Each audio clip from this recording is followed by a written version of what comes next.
ये साल था 2006 और जगह पाकिस्तान के लाहौर का स्टेडियम। क्रिकेट का सबसे बड़ा महासंग्राम, जहां पाकिस्तान की मंशा थी कि वे अपने घर में भारतीय टीम को हराकर हीरो बने। वहीं भारतीय टीम ने भी ये मूड बना लिया था कि उनकी हीरोपंती का भूत उनके सर से उतारकर लाहौर में पाकिस्तान को हराकर उन्हें जलील करें। यही कारण था कि ये मैच महज एक मैच नहीं बल्कि दो देशों के बीच कुरुक्षेत्र की रणभूमि बन चुका था। लाहौर का यह स्टेडियम पाकिस्तानी दर्शकों से खचाखच भर चुका था। वही हिंदुस्तान से भी भारी संख्या में लोग अपनी टीम को सपोर्ट करने लाहौर में दस्तक दे चुके थे। सड़कें भी जाम हो चुकी थीं और लोग अपने अपने टीवी या रेडियो से चिपक चुके थे क्योंकि वक्त हो चुका था उस मैच का। और फिर दोनों टीम के कप्तान टॉस के लिए बीच मैदान पर आते हैं, जहां टॉस में बाजी भारतीय कप्तान राहुल द्रविड़ ने मारी और पाकिस्तान को पहले बल्लेबाजी करने का निमंत्रण दिया। दोस्तों, आज की ये वीडियो काफी धमाकेदार होने वाली है, इसलिए हम चाहते हैं कि भारतीय टीम के जितने भी सपोर्टर हैं वो इस वीडियो पर एक लाइक जरूर दीजिए और कमेंट में जय हिंद लिखकर अपना देश प्रेम दिखाए। पाकिस्तान की बल्लेबाजी शुरू होती है, जहां पहले ओवर की पहली गेंद पर ही इरफान पठान ने बल्लेबाज को चारों खाने चित कर दिया और संभलने का कोई मौका ही नहीं दिया। और वहीं ओवर की दूसरी गेंद पर सलमान को भी गंभीर के हाथों कैच आउट करके ऐसा झटका दिया कि पूरे हिंदुस्तान में दिवाली का जश्न शुरू हो गया था। सलमान बट तो बिना खाता खोले ही पवेलियन की राह पकड़ चुका था, लेकिन फिर कामरान अकमल ने एक चौका लगा।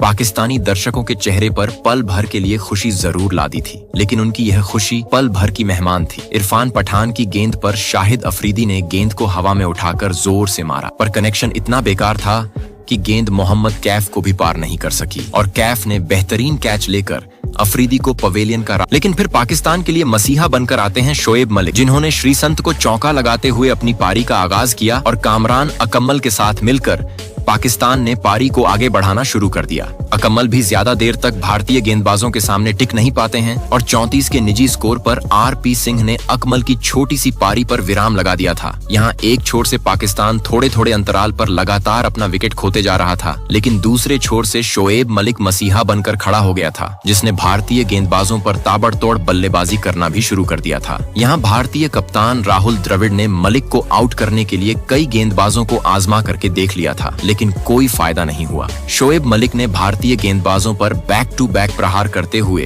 पहले अर्धशतक जड़ा और फिर शतक जड़ डाला, जिसके बदौलत पाकिस्तान एक बड़े लक्ष्य की तरफ आगे बढ़ रहा था। शोएब मलिक की इस पारी ने पाकिस्तानी खेमे में जान ला दी थी, जिसका फायदा पाकिस्तान के निचले क्रम के बल्लेबाजों ने भी खूब उठाया और पाकिस्तान निर्धारित 50 ओवर में 291 रनों तक पहुंच चुका था। फिर शुरू होती है टीम इंडिया की जवाबी कार्रवाई, जहां गौतम गंभीर भारतीय पारी की शुरुआत करते हैं। वहीं दूसरी छोर मास्टर ब्लास्टर सचिन तेंदुलकर थे, लेकिन पाकिस्तान की तरह यहां भारतीय पारी की शुरुआत भी बेहद खराब होती है और मोहम्मद आसिफ ने गंभीर को मात्र 2 रनों पर आउट कर पाकिस्तानी खेमे को दिल खोलकर नाचने का मौका दे दिया था। यहाँ भारतीय टीम के लिए समस्या वाली बात ये थी कि इस मैच में ना तो सहवाग थे और न ही दादा सौरव गांगुली, इसलिए यहाँ नंबर 3 पर इरफान पठान को प्रमोट किया जाता है। लेकिन भारतीय कप्तान का यह चाल भी पूरी तरह से फेल हो जाता है, क्योंकि इरफान पठान भी बिना खाता खोले ही पवेलियन वापस लौट जाते हैं और अब तो पाकिस्तानी खिलाड़ियों का घमंड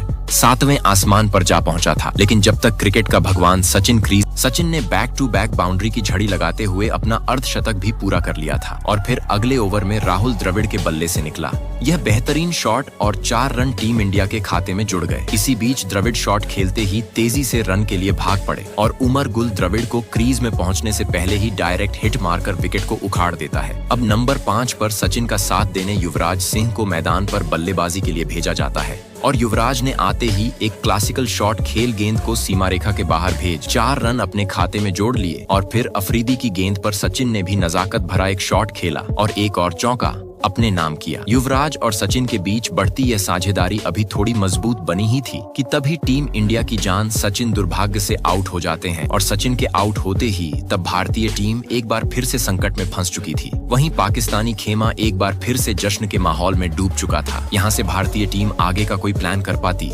उससे पहले अगली ही गेंद पर मोहम्मद कैफ भी बिना खाता खोले ही अपनी टीम को संकट में छोड़ पवेलियन की राह पकड़ लेते हैं और तब टीम इंडिया के लिए आखिरी उम्मीद बनकर महेंद्र सिंह धोनी मैदान पर बल्लेबाजी के लिए आते हैं। यहाँ महेंद्र सिंह धोनी ने गेंद को पूरी ताकत से हवा में उठाकर मारा और गेंद गई सीमा रेखा के बाहर। लेकिन अभी भी भारत को जीत के लिए आखिरी 10 ओवर में 79 रन की जरूरत थी। धोनी के खौफ से यहाँ फील्डर भी सदमे में आ गया। एक और चौका महेंद्र सिंह। धोनी के नाम अब टेंशन पाकिस्तानी गेंदबाजों के ऊपर था और धोनी दे दनादन धोनी बनकर दनादन किए जा रहे थे। पाकिस्तान के लाहौर में धोनी ने ऐसा भौकाल बना दिया था और अर्धशतक पूरा करने के बाद भी धोनी पाकिस्तानी गेंदबाजों की कुटाई में कोई कमी नहीं छोड़ रहे थे, जिन्होंने पूरे पाकिस्तान का होश उड़कर मात्र 45 बॉल पर 76 रनों की ताबड़तोड़ पारी खेलते हुए पाकिस्तान को उसके घर पर हराकर हर हिंदुस्तानी के दिल को सुकून से सराबोर कर दिया था। तो टीम इंडिया